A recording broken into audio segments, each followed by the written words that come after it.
आप सुन रहे श्रीमद् भागवत गीता। यथार्थ ज्ञान से परमात्मा की प्राप्ति होती है। यह बात संक्षेप में कहकर अब 26वें श्लोक द्वारा ज्ञान योग, परमात्मा को प्राप्त होने के साधन तथा परमात्मा को प्राप्त सिद्ध पुरुषों के लक्षण, आचरण, महत्व और स्थिति का वर्णन करने के उद्देश्य से पहले यह ज्ञान योग के एकांत साधन द्वारा परमात्मा की प्राप्ति बतलाते हैं। जिसका मन तद्रुप हो रहा है, जिनकी बुद्धि तद्रुप हो रही है और सच्चिदानंदन परमात्मा में ही जिनकी निरंतर एक ही भाव से स्थिति है, ऐसे तत्व परायण पुरुष ज्ञान के द्वारा पाप रहित होकर अपुनरावृत्ति को अर्थात परम गति को प्राप्त होते हैं। परमात्मा की प्राप्ति का साधन बतलाकर अब परमात्मा को प्राप्त सिद्ध पुरुषों के संभाव का वर्णन करते हैं। वे ज्ञानी जन विद्या और विनय युक्त ब्राह्मण में तथा गो, हाथी, कुत्ते और चांडाल में भी समदर्शी ही होते हैं। इस प्रकार तत्वज्ञानी के संभाव का वर्णन करके अब संभाव को ब्रह्म का स्वरूप बतलाते हुए उसमें स्थित महापुरुषों की महिमा का वर्णन करते हैं। जिनका मन संभाव में स्थित है, उनके द्वारा इस जीवित अवस्था में ही संपूर्ण संसार जीत लिया गया है, क्योंकि सच्चिदानंदन परमात्मा निर्दोष और सम है। इससे वे सच्चिदानंदन परमात्मा में ही स्थित है। अब निर्गुण निराकार सच्चिदानंदन ब्रह्म को प्राप्त समदर्शी सिद्ध पुरुष के लक्षण बतलाते हैं। जो पुरुष प्रिय को प्राप्त होकर हर्षित नहीं हो और अप्रिय को प्राप्त होकर उद्विग्न न हो, वह स्थित बुद्धि, संशय रहित ब्रह्मवेत्ता पुरुष सच्चिदानंदन परम ब्रह्म परमात्मा में एक ही भाव से नित्य स्थित है। इस प्रकार ब्रह्म में स्थित पुरुष के लक्षण बतलाए गए।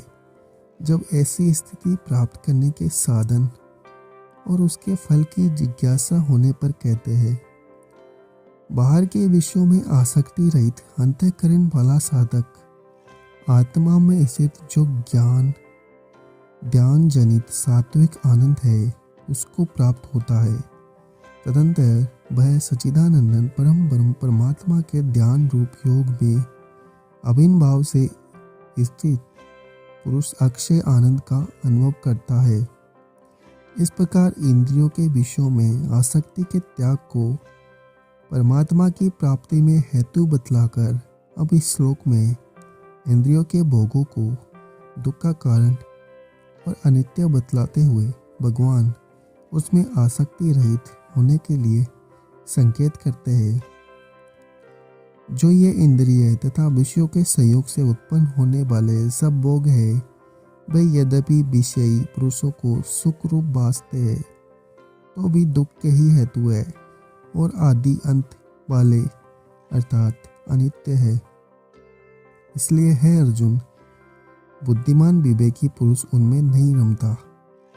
विषय भोगों को काम क्रोध आदि के निमित्त से दुख के हेतु बतलाकर अब मनुष्य शरीर का महत्व दिखलाते हुए भगवान काम क्रोध आदि दुर्जय शत्रुओं पर विजय प्राप्त कर लेने वाले पुरुषों की प्रशंसा करते हैं।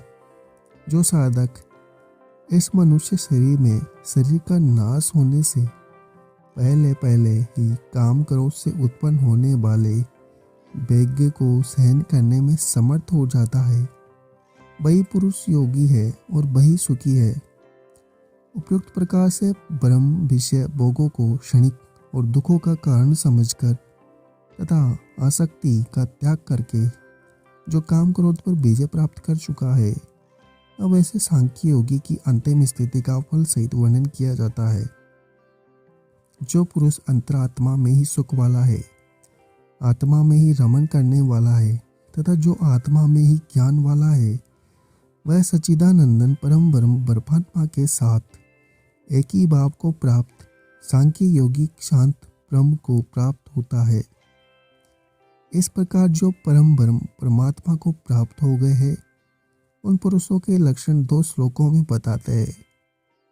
जिनके सब पाप नष्ट हो गए हैं, जिनके सब संशय ज्ञान के द्वारा निवृत्त हो गए हैं, जो संपूर्ण प्राणियों के हित में रत है और जिनका जीता हुआ मनु निश्चल भाव से परमात्मा में स्थित है, वे परम वेता पुरुष शांत परम को प्राप्त होते हैं। काम करो से रहित जीते हुए चित्त वाले परम ब्रह्म परमात्मा का साक्षात्कार किए हुए ज्ञानी पुरुषों के लिए सब ओर से शांत परम ब्रह्म परमात्मा ही परिपूर्ण है।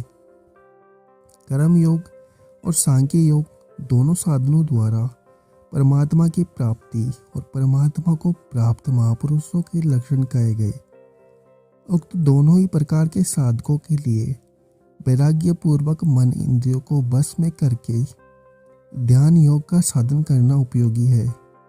अतः अब संचय में बल सहित ध्यान योग का वर्णन करते हैं। बाहर के विषय भोगों को न चिंतन करता हुआ बाहर ही त्याग कर और नेत्रों की दृष्टि को भ्रुकुटी के बीच में स्थित करके तथा नासिका में विचरण करने वाले प्राण और अपान वायु को सम करके जिसकी इंद्रियां, मन और बुद्धि जीती हुई है, ऐसा जो मोक्ष परायण मनुष्य इच्छा, भय और क्रोध से रहित हो गया है, वह सदा मुक्त ही है। अर्जुन के प्रश्न का उत्तर देते हुए भगवान ने कर्म योग और सांख्य योग के स्वरूप का प्रतिपादन करके दोनों साधनों द्वारा परमात्मा की प्राप्ति और सिद्ध पुरुषों के लक्षण बतलाए। फिर दोनों निष्ठाओं के लिए उपयोगी होने से ध्यान योग भी संक्षेप में वर्णन किया। अब जो मनुष्य इस प्रकार मन इंद्रियों पर विजय प्राप्त करके कर्म योग, सांख्य योग और ध्यान योग का साधन करने में अपने को समर्थ नहीं समझता है, ऐसे साधकों के लिए सुगमता से परम पद की प्राप्ति कराने वाले भक्ति योग का संक्षेप में वर्णन करते हैं। मेरा भक्त मुझको सब यज्ञ और तपों का भोगने वाला, संपूर्ण लोकों के ईश्वरों का भी ईश्वर तथा संपूर्ण भूत प्राणियों का सुहृदय अर्थात स्वार्थ रहित दयालु और प्रेमी ऐसा तत्व से जानकर शांति को प्राप्त होता है। अगर आपको हमारा यह प्रयास अच्छा लग रहा है तो चैनल को सब्सक्राइब करें, वीडियो को लाइक और शेयर करें। आप सुन रहे श्रीमद् भागवत गीता। यथार्थ ज्ञान से परमात्मा की प्राप्ति होती है, यह बात संक्षेप में कहकर अब 26वें श्लोक द्वारा ज्ञान योग, परमात्मा को प्राप्त होने के साधन तथा परमात्मा को प्राप्त सिद्ध पुरुषों के लक्षण, आचरण, महत्व और स्थिति का वर्णन करने के उद्देश्य से पहले यह ज्ञान योग के एकांत साधन द्वारा परमात्मा की प्राप्ति बतलाते हैं।